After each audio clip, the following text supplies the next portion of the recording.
But I'm Jacob Goldman. I'm the first speaker for off. Okay, congrats to our semifinalists.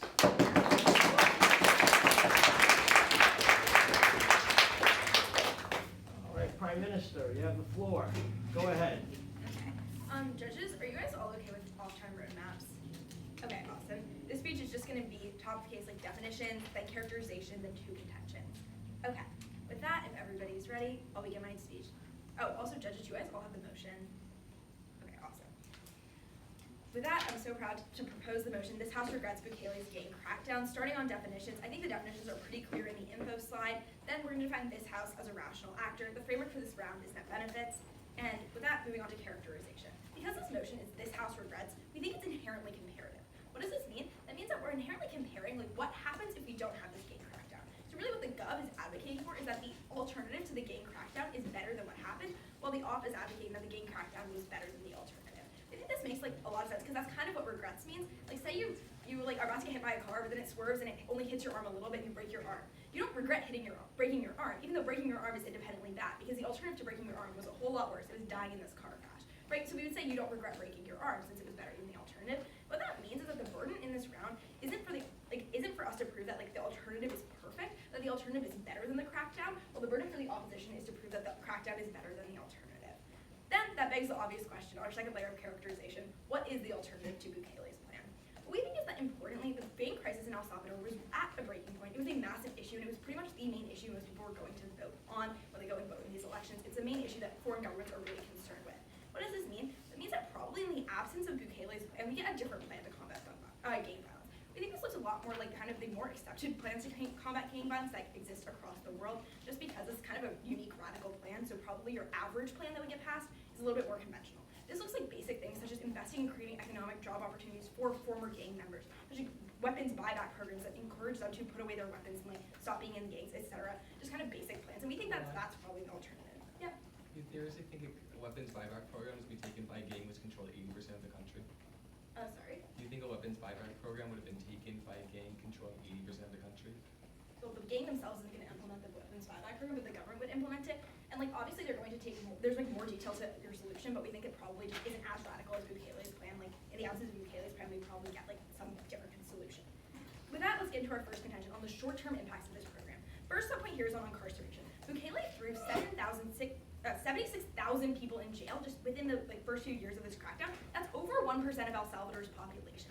What does this mean? This means that a huge chunk of the workforce is being taken out of the workforce, leading to the poverty rate, which is currently at 40%, to not be going down. It's actually increasing since the COVID-19 pandemic. What does this mean? It means that the economic conditions for your average person are really, really bad, because either they're in jail, which obviously is pretty bad for you to be in jail, especially because so many of these people have been found to be wrongfully imprisoned. He kind of just took like a widespread approach, like let me just throw anyone I think has any shot of being in jail, using the state of emergency that prevented them from being like protected from pretrial jailing. So we see that a ton of these people are actively innocent, so they're being wrongfully held, which is obviously really, really bad. But importantly, like we also see that just having this much people in jail is really, really bad for the economy. Why? Because these people not only impact themselves, they also impact like their partners, their children, their families, because a lot of the times families in El Salvador are like basically reliant on the incomes of others in their family. That's how they make it through, even though the poverty rate is so high. That's how they stay alive. And when you take out one of these money-making people, and you still have the same amount of kids and dependents that need money, but you can't make money from these jails, you're basically out with the income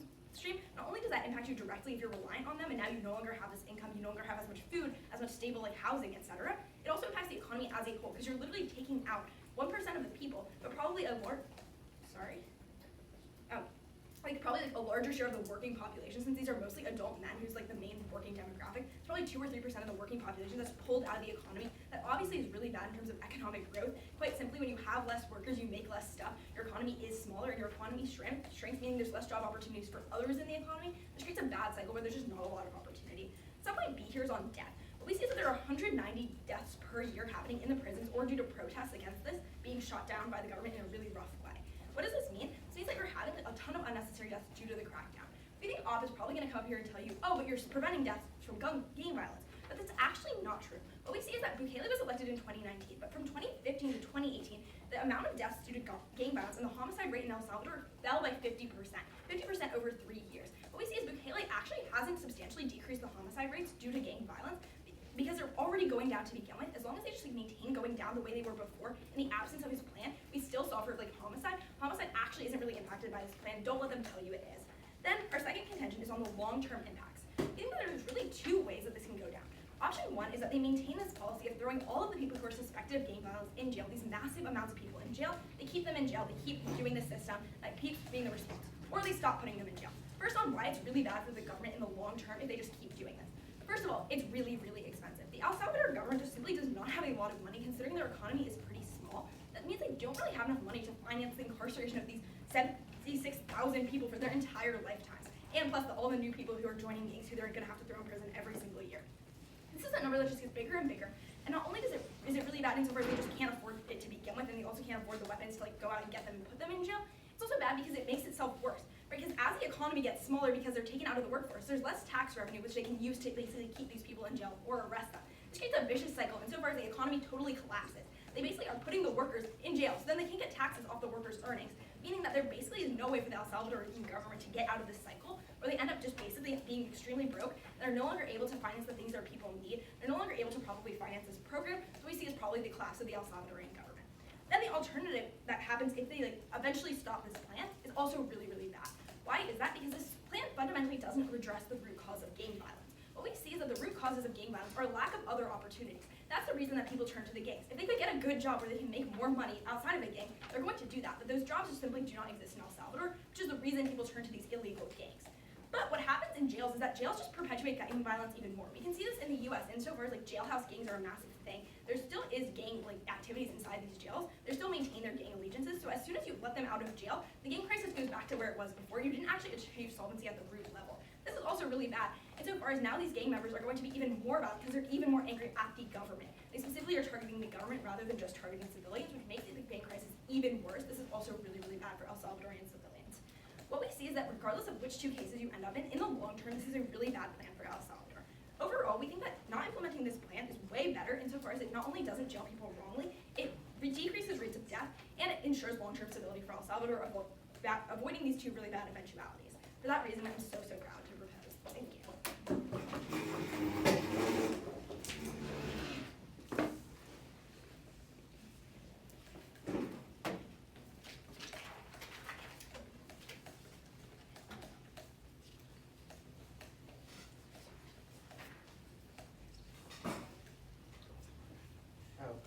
Roadmap, quick overview down off case and up case. Y'all, coming out of that speech, I don't think opposition or government understands the impact of the gang violence in El Salvador. I don't think they understand how incredibly crippling it was to both the economy and to human rights at the point they were killing 1 in 1,000 people. I don't think they understand how absolutely atrocious this is, how in comparison, almost nothing can be worse. Quickly, on the comparative. Government gives you this idea that I'm going to contend with in my case, or I'll contend with it now. They tell you that the counterfactual is that you would have had some peaceful way where you would have had a guns buyback program. Couple problems. First, this has gone on forever. This crisis of gangs has gone on forever, and government actually doesn't prove to you that it was at a breaking point. They say that it was really bad. It's been really bad for an incredibly long time, so they have no way of proving that anything would actually change. Second, gangs had total control of the country. They were controlling government programs, they were controlling, how people acted, how people voted, because that violence works. Which means, no, you can't just have a government program solve it, because your government is influenced by gangs, and the programs are influenced by gangs. You what? No thanks. And then, third is that, these programs don't work. If you need to combat violence, you're not going to buy back guns. This isn't how things work. Gangs want to maintain control. Let's go to the opposition case. Two contentions. Our first contention, where does this go? Is that this was necessary for peace. Subpoint A is that conditions before this were substantially worse. So 1 in 1,000 people were being killed by gang violence. That stat doesn't include all of the poverty that it creates. That stat doesn't include all of the people who were injured and had to go to the hospital who couldn't afford that. That stat doesn't include all of the people's family members who died. I need you to notice that this is unimaginably bad, even in comparison to being jailed. Notice then, it was not a temporary process. It is not a process that goes on for 20 years and then ends, because when these gangs have control over the status quo, and they have control over the power, it is impossible to remove them. How do you remove the power? You use government programs. When they control the government, you can't do that. You remove them forcefully. When they have all the guns, when they have all the power, you cannot do that. There was no mechanism of taking them out of power. Subpoint B is that this program has substantially increased human rights in the country. Okay, murderers now, gang murders now are down to 2.4 over 100,000. So 2.4 people in 100,000 are killed by gangs. Notice the substantial change from 1 in 1,000. That alone is a pretty easy place to put your opposition ballot. Notice then, that's just so many less people being killed. You also note that when you don't have to deal with as much gang violence because those people are more in jails, you don't have to think about it constantly. You can think about having your mental health, having your family, all of those things. Notice the comparative here. Overall, a lot of the people that have been jailed, I'll get to this later, but a lot of the people who have been jailed actually have been in gangs. And to the extent there are a couple innocent people jailed, it's hard to prove that those people actually were innocent. It's also hard to prove that there are more than the people who were getting killed by gangs in the first instance. Subpoint C then is that peace is a prerequisite to civil liberties. What do I mean by that? Even if government in their 100% best case proves that this is not a good policy or in the abstract because it's hurting people's civil liberties, you need to have your own safety to even experience an idea of civil liberties. You need to be able to be alive to experience the harm of being in prison. You need to be able to be alive to be able to vote, to have any civil liberties. Any more death that happens in their world, every time you see death is a reason to place your opposition ballot. Let's go to the second contention then, and that's on the economy. Subpoint A is that gang violence is horrible for the economy. Why is that? A couple of reasons. First of all, it's incredibly hard to create real substantial markets within El Salvador because really they are corrupted by gang violence, because many of your employees are in gangs who have more loyalty to those gangs, because your employees are killed to the extent that you cannot actually make profits, to the extent that if you're trying to trade things, often they are stolen by gangs. It's pretty clear that your economy is horrible. You can also see this for the extent that the economy in El Salvador has been historically terrible, especially during these gang periods. It's why El Salvador is an extremely impoverished nation. But then subpoint B then is that cracking down will improve the economy. I want to note here that I'm not saying that it has yet, I'm saying that it will. That's because it hasn't been a complete program yet. But once you do actually imprison a lot of the gang violence, what you actually do is you decrease the amount of gangs, you decrease the incentive to join gangs because you actually are more safe within the country, which means you can develop a domestic industry. You can trade goods internally because you know there's a less chance of them being stolen. You can walk the streets without being killed. I want to be clear about this weighing. This isn't just that you can have a little bit more money. No, we're going to say that having a stable and positive economy is actually a prerequisite to having a long-lasting functional state. Why is that? Always, when you have a bad economy, especially one plagued by gangs, you can never have a stable state because people will always revolt, or people will never actually have happiness, which means you will always have more revolution, you will always have more violence. Insofar as you create a stable economy, you can actually have long-term success in terms of politics and economy. With that, let's go to the government case. Okay. First, they talk about, that's the opposition case. Okay. First, they talk about the short term.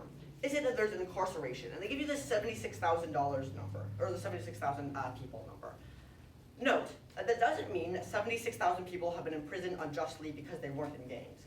It means that many people have been imprisoned, and we don't know how many of them are in gangs. I'm going to give you a warrant that most of these people are going to be in gangs. When you deploy a task force to imprison most people, you're generally incentivized to do a good job. In other words, actually two reasons for that. First, you want to decrease gang violence. I mean, that's pretty simple. If you want to decrease gang violence, you arrest people in gangs, that stops the violence. And then second, you don't want to imprison innocent people, insofar as then their family members don't vote for you. So insofar as you can actually do a good job, they do a good job. That means that the vast majority of these people overall are actually going to be gang members. They are going to be the people that needed to be incarcerated. Okay, and subpoint B, I just had taglined as death. Government tells you that protests were shot down and there was a lot of murder. And then they give you this preemption. They say that death or murders were going down 50% before Bukele took charge and did this program. Okay, gang violence goes up and down. Here's what we do know. It has gone down as a result of Bukele, and it has stayed. Over Bukele's term, it's gone down by 70%. That is massive. And it's not a thing that just goes away pretty soon, because there's an actual program for how to keep it low. Gang violence that just randomly goes down. Notice how that was never warranted for why that would stay. It just happened to. I don't think you can believe that that's an actual thing that stays. Finally, government tells you that like it's really expensive to incarcerate a lot of people, and that's going to lead to like the collapse of the government. Okay, a couple of responses to this. First of all, I think the comparative here isn't clear in their world. They're going to say that the government is losing a whole bunch of money and they're less able to function. Notice the government wasn't really functioning in the first place. Insofar as the government is supposed to like protect our safety and wasn't doing much, it wasn't functioning in the first place. But then the second response here is that I don't actually think that it is going to collapse the government. Why is that? Well, first of all, you get a new, like, better economy because of all of the reasons I give you in my second contention, which benefits the government because they can like tax more, for example. Also, you know, when you have money, you can incarcerate people to the extent that like, you know, it doesn't cost a whole bunch of money to incarcerate people. It's absolutely a principally good thing to incarcerate people if it's saving lives. I don't think government actually addresses the comparative. What we need from government is for them to come up in an MG and tell you why this is significantly worse than the insane amount of people that we have saved. I'm so proud to oppose.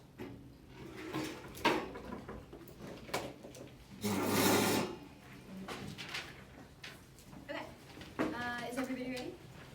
Awesome. Then, off time. Yeah, I think it's just going to be off case in order, down case in order. Is everybody ready? Okay, then I'm going to start my time now. Let's start on ops first contention, which is where they tell you this is necessary for peace. But their first argument here, there's kind of like three main subpoints. First, they tell you that the conditions would be worse in the comparative. The analysis that they give you here is that 1 in 1,000 people was murdered. Okay, but OSHA tells you that now over 1% of the population is in prison. 1 in 100 people are jailed. Why do you think that why do we have to buy that this is going to be a worse thing in the short term and then in the long term? I think that in the short term, insofar as people die on both sides of the house, because again, this crackdown has also led to death, you have to buy that it is worse to have more bodies, more people who could be working, who could be providing for their families in prison.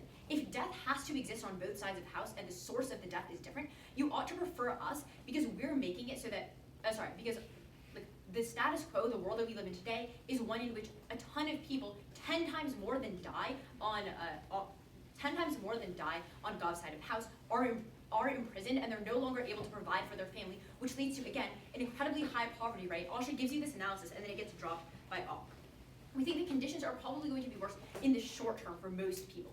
But then secondly, in the long term, why are things going to be far worse for people? I think that we beat this with OP's own analysis. Look to what they tell you, and OSHA tells you that in the comparative, in the years leading up to Bukele's plan, there was a 50% decrease in gang violence. Well, the OP response here is, but gang violence ebbs and flows. Okay, sure, but then doesn't that mean that we can't buy what they tell you, which is that the gang violence is down and then is going to stay down? I think that OSHA gives you analysis on our case that pretty much beats this and proves that conditions get worse in the long run. What is that? She says that this isn't going to be tenable, and that because we're creating such like intense poverty is a predictor of gang violence. Sure, maybe we solve for some gang violence now when we got almost all of the young men, adult men off the streets and then into prison, except they have children, and these children are growing up in poverty, and there's still gang violence to an extent. These people who are living now in more extreme poverty than they were before, because as we tell you, poverty rates went up and continue to increase.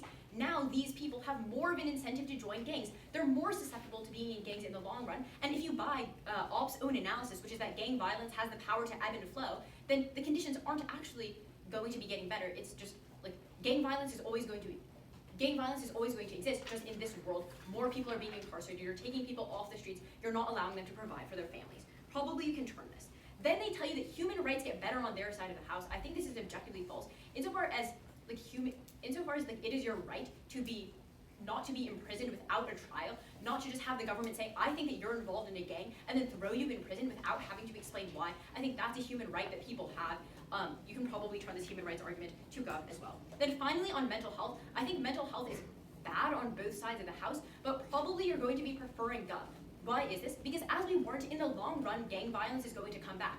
Gang violence ebbs and flows. If you're creating a situation where there's going to be poverty, where it's likely that people are going to be forced into joining gangs, there's always going to be some amount of gang violence. Okay, if that exists on both sides of the house, then where's the mental health impact? It's when you fear that the government could throw you or your family member in prison at any moment.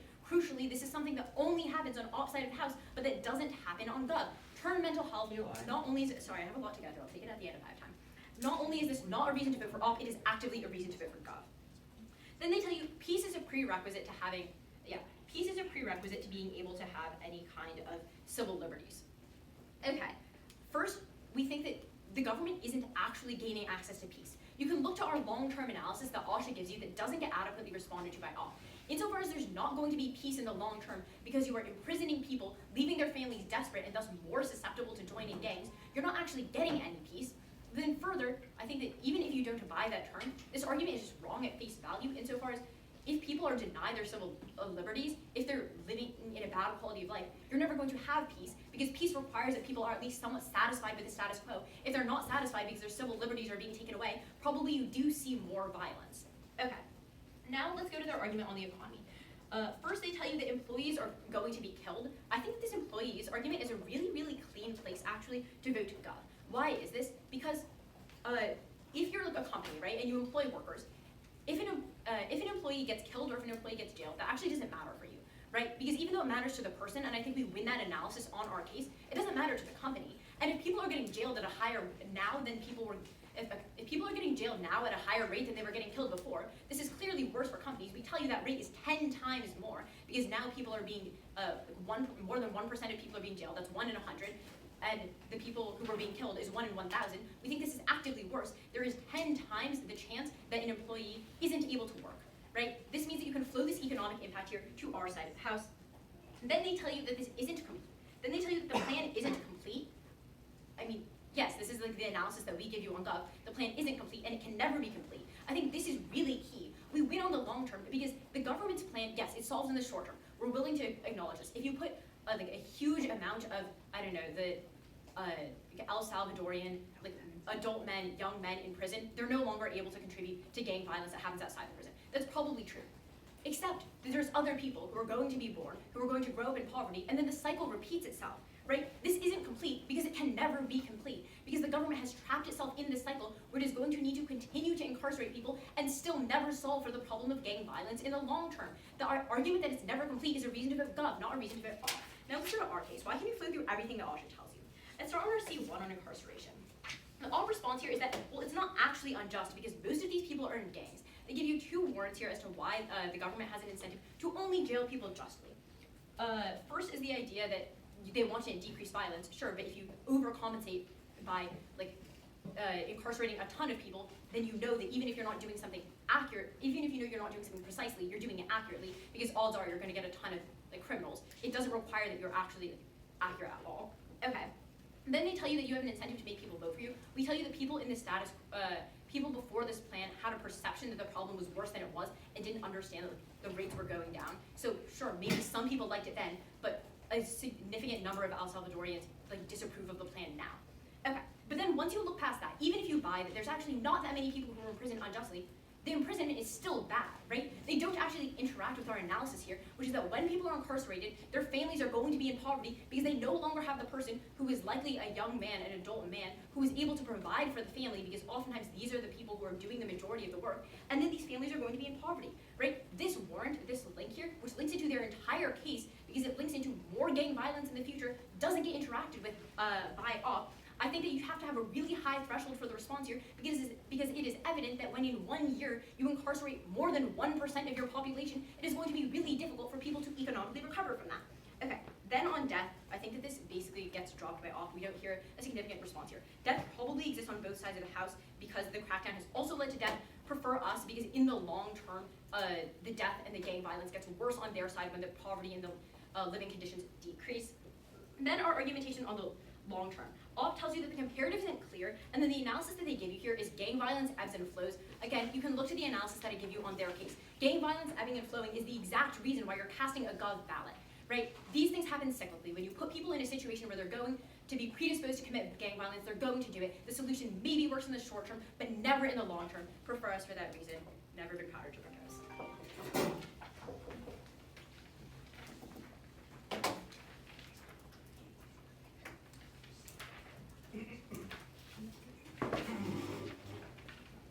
Hello everyone, I am Isaac Berg. I am the second speaker for opposition. Off-time roadmap, I am going to be going down opposition case, then government case, as per usual. With all of that said, time will start now. So our first contention is about how the plan or the policy that the president pursued was necessary for peace. Our opponents try and respond to this by saying that 1% jail, that people die on both sides, and ultimately that like the people that were jailed were providing for their family.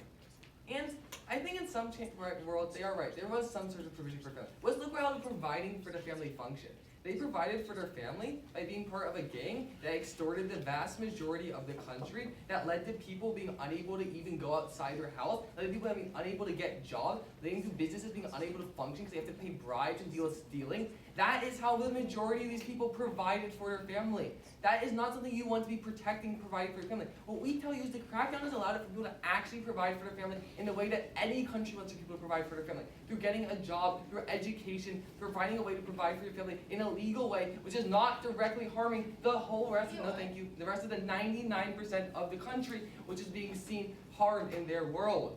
Again, this is what the provisioning for the family looks like. Now they say, well, let's look at the long term also. They say long term that the government, as we say, that the gangs ebbed and flowed, and that like basically in the long term it's gonna be worse, there's gonna be more poverty. So here's a few responses to their idea that the long term is gonna be worse. Let's look at the first major response. This plan, as we're debating it in the ballot resolution, is an unseen plan that has never been pursued in El Salvador before. It was extreme. We all understand it was extreme. That means it has had different results in previous policies. More so, it has actually caused it to primarily, as you said earlier, the stay low for what? This is a new thing for El Salvador. Additionally, if we look at why people join gangs, let's look at a couple reasons. One, that our opponents completely miss, is that people join gangs for protection from other gangs. Gangs perpetuate gang violence, and they perpetuate people being in gangs. So what happens, we see, is that if gang violence is high, no thank you, I will take it at very limited time, as we see, is that basically, if there are high rates of gang violence and high gangs can join 80% of the country, again what happened in their world, then what we see is that essentially people are going to continue to join gangs, they need to join a gang for protection. Additionally, let's look at the economic argument. They say that the economics are bad because people are in poverty more. We tell you that the only way you can build a stable economy, which we all understand is the real way you can avoid gang violence in the long term, is through not having gang violence in the first place. You need to be able to deal with the gang violence, make it so businesses can operate, so people can have a normal life in order for you to build a society where people live normally. You cannot build a society like that in a society plagued by gangs where 1 in 1,000 people are dying to gang violence every year, in a society where people are not even able to have their own soccer leagues because they're afraid of gang violence. That is what happens in their world. So I think this really gets to when we look at when we talk about mental health and what we see here about people's rights. Because let's look at everything that gang violence does. Gang violence has caused so many downsides. It has, as I mentioned earlier, killed businesses. It has prevented people from sending their kids to school. It has prevented people from being able to travel to visit loved ones. It has prevented people from being able to go outside and go to the supermarket. Gang violence infects every part of life when it is as present as it is without the president's plan, and that it definitely affects your mental health so much more than the whole point about they say about they said their right not to be imprisoned. Guess what? 99% of the country now is their right not to be imprisoned still intact. But guess what? That 99% now also is their right not to have their life lorded over by gang violence. That is what we should be talking about here. The 99% who have been so positively affected by this plan. Finally, they say that people are not satisfied with it. I would disagree. The president is one of the most popular dudes in the world. The dude has 80% approval from his own country. The people, by and large, love him because they understand all the good he's done for them. So if we're looking at what the people think, the people clearly agree with him. So, Thank you a lot. No, thank you. Let's go on to our second point about the economy. Now, I'd like to point out that they do concede here that in the short term, the plan did help. This is just something that I think we should all keep on our minds as we continue this debate. And when they try and say, well, maybe it didn't in the short term, they literally told you short term it helped. Anyway, let's go to the warranted. They said that the companies, it doesn't matter if people are dying, it just matters that jail happens. Jail takes people away from companies.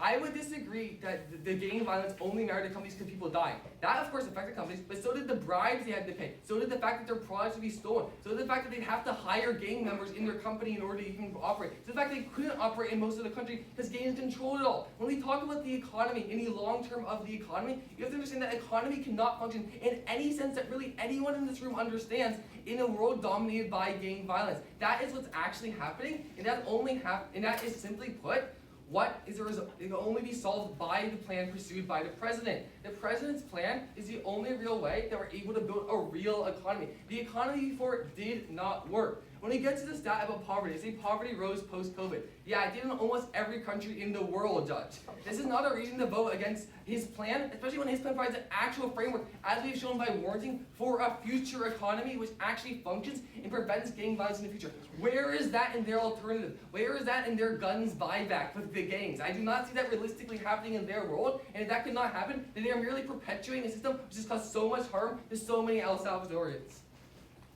Finally, to try and cross-apply their long-term point, you can cross-apply everything I've said already onto that. Let's go on to government's case. So I'd first like to point out that they kind of dropped all our arguments against why their alternative didn't work. So I think we can reasonably assume that their alternative does not work. Cross-apply all everything my partner said, they dropped it completely. Anyway, now let's go on to basically what we talk about when we say incarceration. They say that the government is clearly overcompensating with the amount of people that are arrested.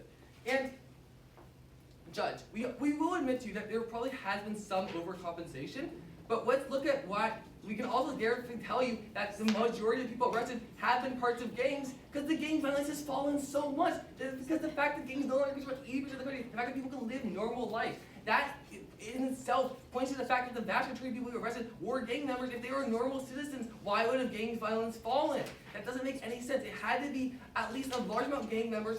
And if we were looking at whether maybe 10,000 people being imprisoned wrongly is worth it for the whole rest of the country to have a normal life, I say that the answer is yes at that point of view and that perspective. Okay, on to the next thing. They tried to continue their point about incarceration. They're like, well, anyway, incarceration is still really bad no matter who it is, because incarceration leads to poverty. And incarceration does lead to poverty. But as I've said so many times now, gang violence has led to poverty. Point out this 40% poverty rate that they bring up. Is that a world that's sustainable to live in? That is a world that needs to change, and a world that is possible to change only under the president's plan. Again, incarceration does hurt some families, but as I pointed out in my first contention, a lot of these people that are incarcerated, the way they are providing for their families was ways that hurt everyone else in the country. That is not a way to run a country, and that is nothing that we should be defending as an idea for running a country. People should not be sustaining their families through selling drugs or through killing people and putting hit jobs on people. That is not a way to run an economy, even if it does provide for some families. Let's go on to their second contention about death. So, they say death is on both sides. Judge, just to be clear, a whole lot more death is in their world. There are some deaths in our world, but when we talk about death, 1 in 1,000 to about 2.6 in 100,000, that is a huge magnitude of difference. Secondly, when we go to the comparative about the long term, I'd like to point out they never interact seriously with our point that the economy is the only way it could be better in a world without gang violence. Did they ever tell you the contrary? No. Because simply put, it is true, and this is ultimately what's going to win this round. Thank you so much. Vote negation.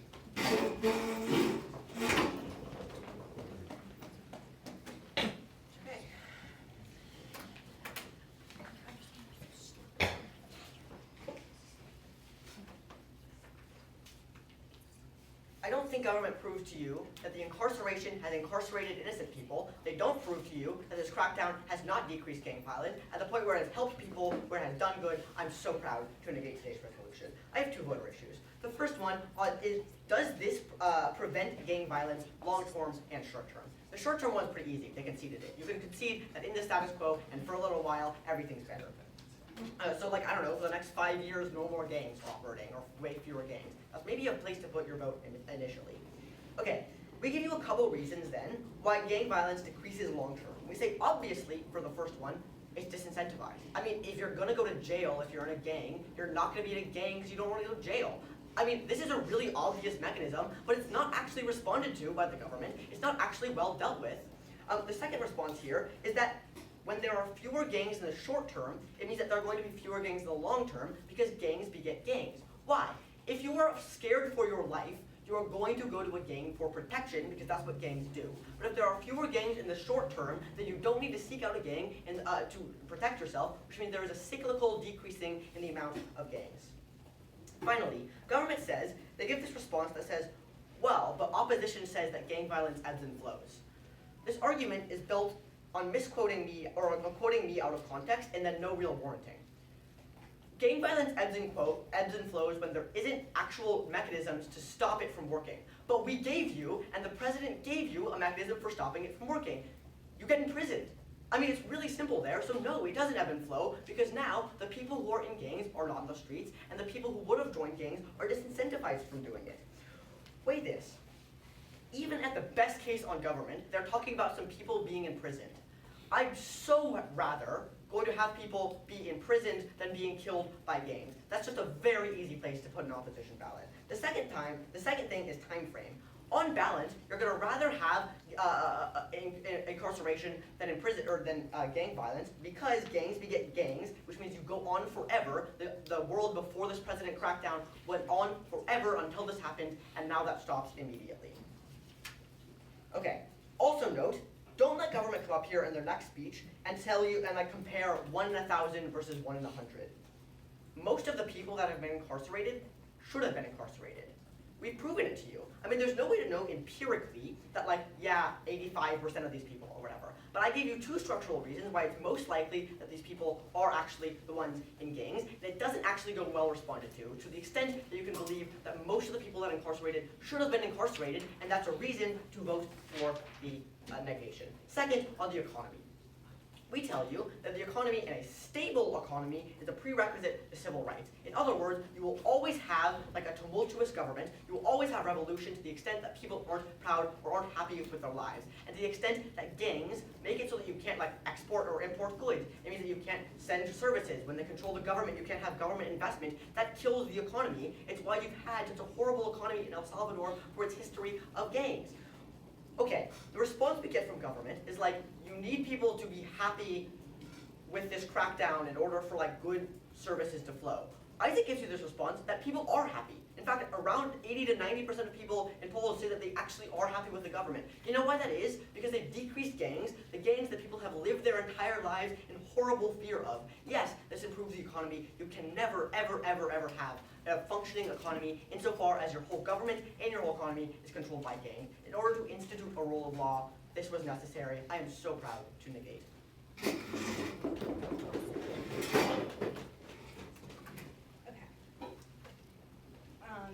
If everybody's ready, it's a long time. It's just going to be looking at the main points of clash and then play. If everyone's ready, I'll begin my time now. Judges, the op is right about a lot of things in this debate. What they're fundamentally wrong about is how all of this works. Why is that? Because look at what they tell you. They tell you the only way to get a good economy is to have no gang violence. The problem is they don't get no gang violence. Why is this? It's for the reasons Zoe tell you, many of which get completely dropped. What we tell you is what happens when you send 1% of the population to jail. What we tell you is all of their relatives, everyone reliant on them, is now poor. That creates poverty. What happens when we have these really high poverty rates is that people are pushed into gang violence because they don't have other options. They also tell you the other reason people join gangs is because they need protection from gangs. Exactly. Insofar as they're not able to solve for 100% of gang violence, the major push factor they identify still exists, but now there's an increase in poverty and desperation that pushes people further towards gang violence. Right? Because before we can get this stable world with no gangs, first comes the poverty. Because as soon as your breadwinner or your family goes to jail, you're instantaneously in poverty. Insofar as it takes a long time to maintain the stability, first happens poverty. And as poverty goes up really, really quickly, we see that these people become desperate and turn towards gangs, creating more gang violence. This creates the very cycle we identify. Right? Once you have this higher rate of poverty and higher rates of more gang violence, you have to throw these people in prison, which just creates a cycle again. That's a really big problem. We're never able to access a stable economy because along the way, we just fall off the path. There's never a stable economy on the table in this debate. So what we see is that this is directly true, and that we can see that this is empirically true. Look at the stats about poverty going up after COVID under the Bukele regime. This is effectively proving our point, which is that every single year as Bukele sends more and more people to jail, more and more people end up in poverty. This is really intuitive insofar as when your breadwinner goes to jail, and there's no reason why new job opportunities instantaneously pop up, but you do instantaneously lose your money and turn to gangs. So what does this mean? This is an incredibly cyclical impact, and we think it's super, super important. It's going to be where you're voting in this round. I'm going to come back to that when I deal with the 2 other things that we hear on the opposition. First, we hear the people support them. I don't really think that this has any impact that they weren't out to, so you're not voting there because they don't impact it under the benefits framework. Then on this idea about death, we think that importantly, they tell you themselves that gang violence ebbs and flows and it's hard to predict. The reason it was going down before isn't for no reason. It's because the government was doing policies before that cut it 50% every 3 years. Similarly, the Bukele regime is doing policies that cut it a little bit. Arguing that the stat that 50% every 3 years is completely wrong. That's But the, it was just in that's that one 3-year period, but that's not it. yeah, it's the stat that it happened in that 3-year period. So just the 3-year period, okay. If that's clear. Consideration individual. Yeah, I'll continue my speech. Now, but what we see is that gang violence was going down, but importantly, on their side of the house, you just see more gang violence getting created. Even if they have a short-term decrease in death, in the long term, they see more death as gang violence comes bigger because there's more desperate people turning to gangs. What do we say, like, what's the comparative here? Is that in the comparative, we also see that, like, this isn't happening, it's currently falling. It's probably, like, more like there's no guarantee on the comparative that it's going to get worse. We see that there's probably, like, at worst, a 50-50 chance that, like, in the Gov case, it gets better, or we see a guarantee on their side of the house that it gets worse as it, like, resurges in the aftermath of this poverty. What does this mean? Where are you voting in this debate? We think that fundamentally you're voting on the long term, right? Even if they win the short term, the long term is what ends up impacting the people in El Salvador into the entirety of the future, right? Because even if they can show that there's a short-term decrease, it doesn't really matter if you live under a lower rate of death for a couple of years, if most of your life is experienced under the higher rate of death that comes later. Fundamentally, we think that the long-term impacts are the most important. Also, we think that you want to really vote on what is like the most clear in this round, which is the links that we give you. Those are really clear links on what directly happens. It's a high probability that you end up seeing more gangs on their side versus on our side. Like what we see is that pretty much things are going like improving in the status quo, and it's pretty likely they continue to improve, even if that's like that's probably true. But on their side, we have more guarantee that it's going to get worse. And also we think it's a larger scale impact insofar as it affects everybody versus like at best case scenario, they're just like fundamentally not able to access any impacts that are going to help the vast majority of people, while this massive gang violence epidemic does kill the most, or like impact the vast majority of people. We think it's better, even if like 1 in 1,000 people have to die in like the short term, or like even if a few less people die in the short term, if in the long term everybody has a better quality of life because your entire economy doesn't become like gang violence, and you don't see this massive like increase in gang violence, we think that like eventually it just kind of balances out, and if not like more, because insofar as like it's only a short period where you have this reduced rate of death versus you're going to see this larger rate of death come back even bigger, come back even stronger. Right, on our side of the house, they give you no reason to believe that gangs are going to like get bigger. Versus on their side of the house, we can clearly see that there is a reason that this is going to happen. That's the links I just gave you. Insofar as like it's obviously worse for the gangs to get bigger than it is for them to stay their current size or get smaller. That's going to mean that you're going to be voting for the government. Fundamentally, we think that this round just basically comes down to the question of whether you're going to be able to create some stable economy and some utopia in El Salvador, and we just don't think that's realistic insofar as they never get responses to these long-term impacts. It's really here to understand that the only way, like, insofar as poverty links into gangs and gang cause gangs as well, we see that there is just a cycle of gang violence that they don't solve for. They just make it even worse by creating more people who are desperate, by increasing the poverty rates. We have empirics to show that. It's pretty clear that that's a massive issue, and it probably outweighs absolutely anything they can like have, even in the short term, because the long-term health of the country is the biggest thing in this debate. The long term is just the most amount of time, the most amount of people involved, etc. For all these reasons, proud to propose.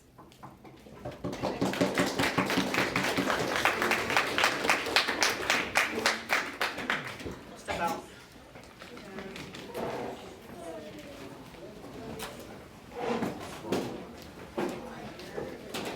Oh, hi.